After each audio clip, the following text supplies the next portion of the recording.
Hi mga ka-field trip! Eto na tayo sa Aurora Villas and Cabin Resort sa Clark, Pampanga. Eto ang villa natin ngayon mga ka-field trip. Dito tayo matutulog. Tara, samahan nyo ako. Pasukin natin. Uy, pang 21 tayo mga ka-field trip. Open Sesame! Mga ka-field trip, 4 rooms meron sa villa na to. Pero 2 room lang ang pwedeng gamitin. Dahil for 4 packs lang ang aming nirentahan. Ito yung room ng mga anak ko mga field trip. Ayan, tingnan niyo mga field trip.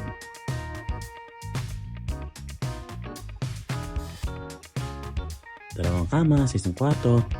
Ito yung CR nila mga field trip. Ito, sarado yung isang room. 2 room actually yung sarado.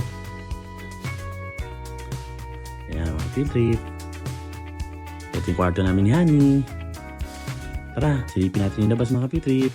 Ito yung sa likuran mga ka-field-trip. Nice. Mga ka-field-trip, tara, sa labas naman tayo. Sakay tayo ng golf cart. Hinaram ko to kay Manong Guard. Sabi ko, Manong, pwede mahiram ang golf cart? Oo, pwede daw. Bilis lang sumunod yung Manong. Talagang di na sa amin yung golf cart eh. Sabi ko, bait naman ako ni Manong. Nagpapaalala pa siya. Sabi pa niya, Sir, kapag full ka 1 battery na lang ha. Sabihin niyo po sa akin para i-charge po natin.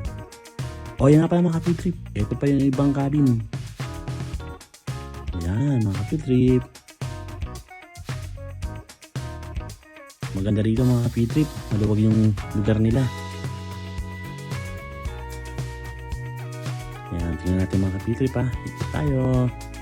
Ito yung basketball court. Kapit-bahay lang natin ng Aqua Planet mga ka-field trip. Ayun o.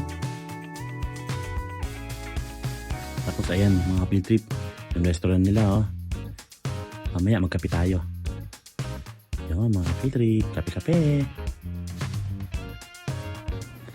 Ngayon mga ka-field trip, sabi ko, Han, tawag ka nga muna ako sa receptionist. Alamin mo kung free lang o may bayad. Ayan na nga mga ka-field trip. May bayad pala. 2,500. Pero okay lang mga ka-field trip. O ayan mga ka-field trip po. Pwede tayo mag-swimming dyan mamaya. Ayan ang ating clubhouse. Dance, dance, dance. Kahapon nga pala mga ka-field trip. May event dyan no. Sayang hindi tayo umabot. Ayan mga ka-field trip po. Ito na tayo. Balik na tayo sa ating villa mga ka-field trip. Rest muna. Good vibes only mga ka-field trip. Love kayo ni Kuya Til.